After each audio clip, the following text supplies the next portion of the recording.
So I'm gonna read 6 poems about a dead dog and a biblical Hebrew psalm that I translated. And I thought I should explain why I'm doing that. Yes. So when I was driving in here last night, I was listening to a Lightnin' Hopkins song called Death Bells, where he says, I knowed I was going to leave on a chariot, but I didn't know what kind of chariot was going to take me away from here. And then he says, I want you to remember every living creeper's bound to die. And so those are both biblical. Elijah is the only human who doesn't physically die because he's taken away. And Lightning's wondering what death is going to be like for him. And then the second line is a little weirder. It sounds like an error, but I listened to it a few times. He says, every living creeper. And in Genesis 1, when it talks about God creating the whole sort of harmonic system of creation, it talks about the creeping things as this essential part of the cosmic order.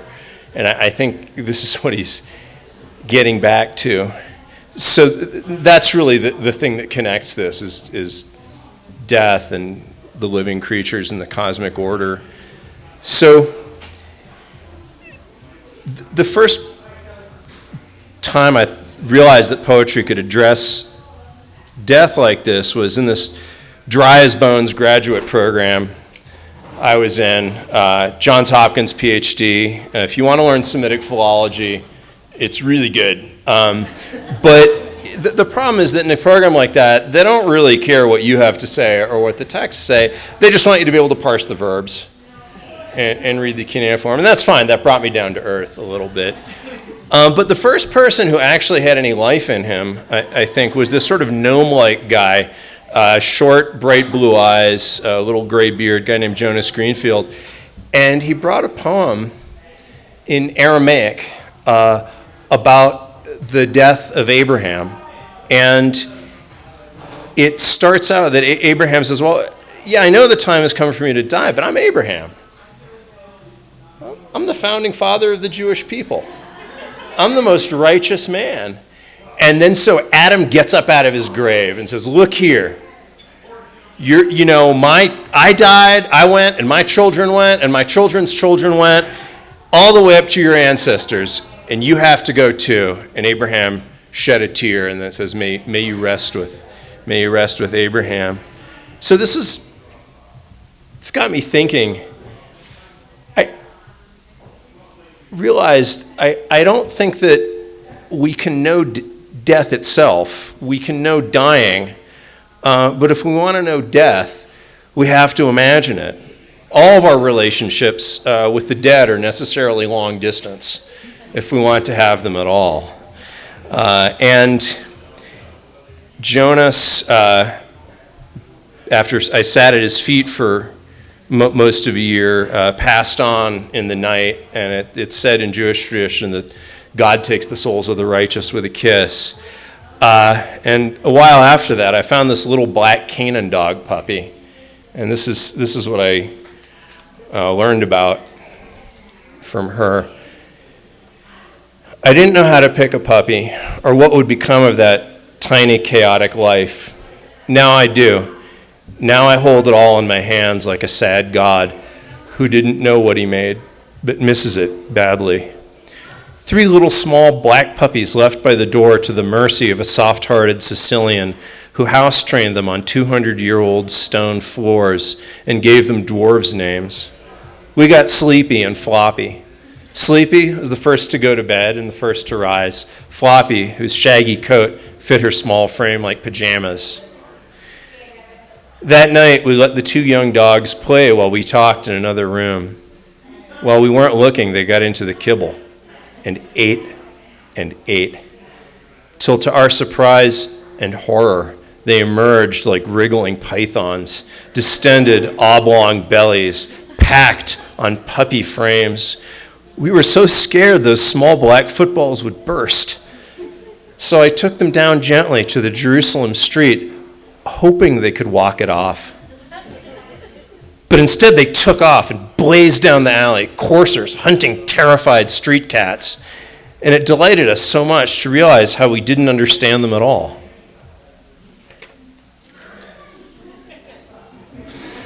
Second one, starts out with Edward Abbey, the nature writer, talking about flashlights. He says, "If I switch it on, my eyes adapt to it, and I can see only the small pool of light it makes in front of me. I'm isolated. Leaving the flashlight in my pocket, where it belongs, I remain a part of the environment I walk through, and my vision, though limited, has no sharp boundary." We're good at seeing movement in shadows, and we ran effortlessly in shadows. Times it was so dark I couldn't see the trail we were running on. So I'd just slow down, turn around, and wait for the luminous eyes to catch up, pursuing me, the notion of a dog. One night I knew on a little walk before bed that you were a gentle shadow that came from shadow, and one day you wouldn't be there in the dark. We ran trails some people would mistake for dying alone at night, ankle-twisting rocks and freezing air and frozen trees and a beautiful frozen moon, always running through the fear like a river you had to cross to get home. For fuck's sake, shoulder the risk of that frightening hit. Run into the black.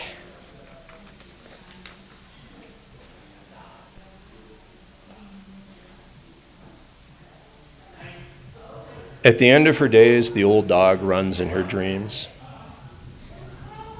From underwater, she looks like an otter, duck toes spread in a slow, effortless run. On dry land, dog feet smell like Fritos.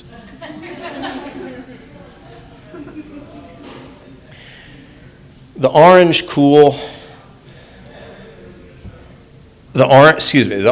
burn of cool sunset and the grass on my back sliding down this hill remind me one day I'll be dead like you.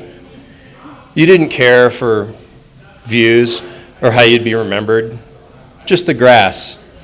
Still, it makes me remember you and infuses the world almost like you did when you were here.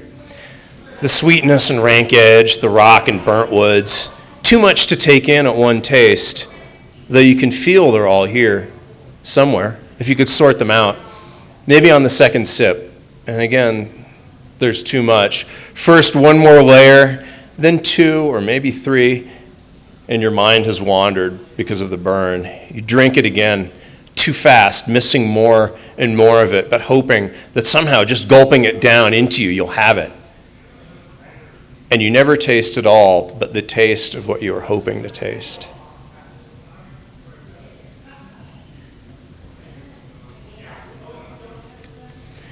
Your hindquarters are a skeleton now. Lamb chops, peanut butter, chicken broth, eggs, nothing will stick to them.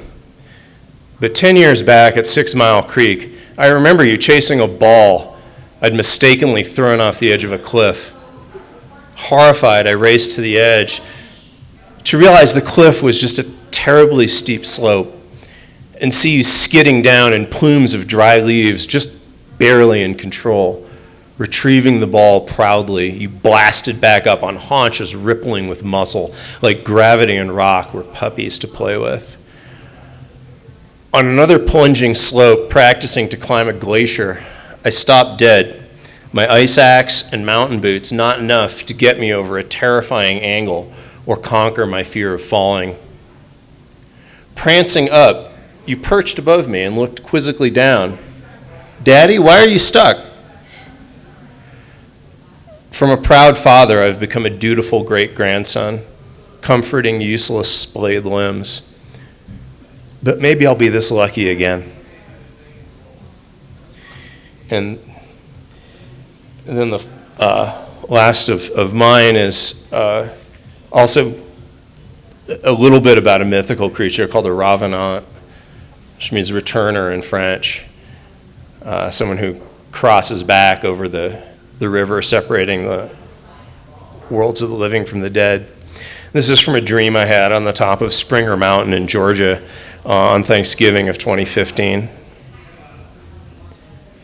You came to me last night as a monster, racked and swaying like a crab, who had once been a shiny black mare, asking with your eyes for permission to return. And I told you it was better to rest in the other world. I told you you were a long, good season with heavy flowers that brought fruits and grains for us to store up and be refreshed on, like the happiest creatures do. But this is a lie. I could tell you nothing in the dream except you shouldn't return and that I loved you because I don't want a crippled ghost. But what I'm telling you now is true.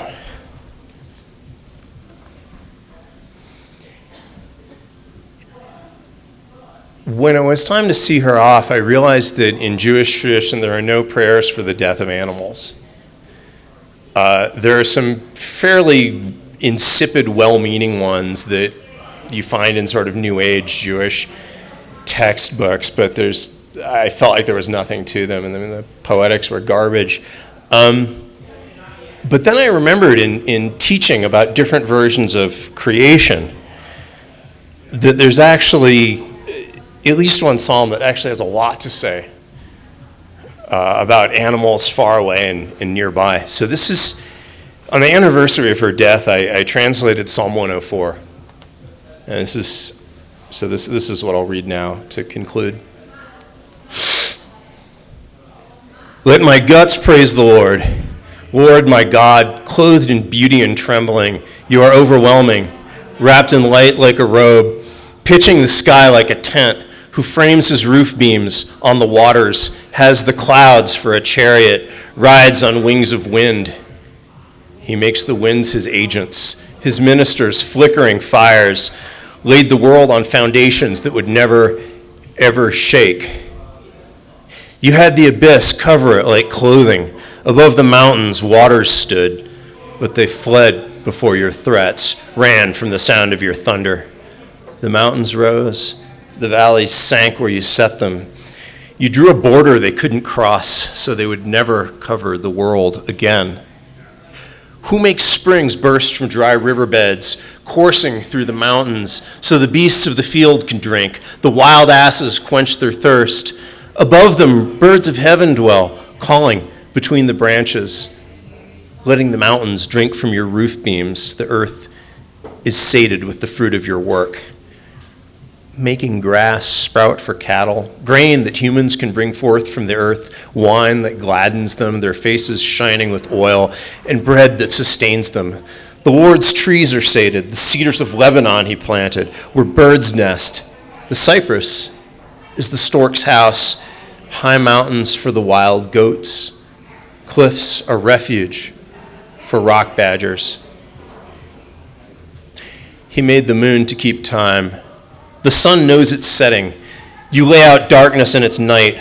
All the creatures of the forest move in it. When young lions roar for prey, they are petitioning God for their food. At dawn they gather, lie back down in their places. Then people come out to work at their jobs till evening. Lord, how your works multiply, each one crafted. The earth is filled with your made things. This is the sea, great and broad of hands. Here things without number wriggle and glide, tiny beasts with vast ones. Here ships glide, and Leviathan, who you built as a toy.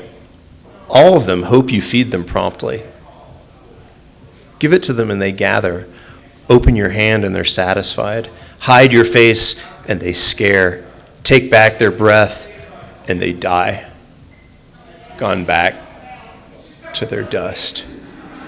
But if your breath bursts forth, they are remade, refreshing earth's face. May the Lord's terrifying splendor persist forever. May the Lord be delighted with what he has made, who glances at earth and it trembles, who touches mountains and they smolder. Let me sing of the Lord with my life. Let me make music for my God with all of me. I hope my pleas are sweet. I am so delighted by the Lord. May the poisoners be wiped off the earth and the evil cease to exist. Let my guts praise the Lord. Thank you.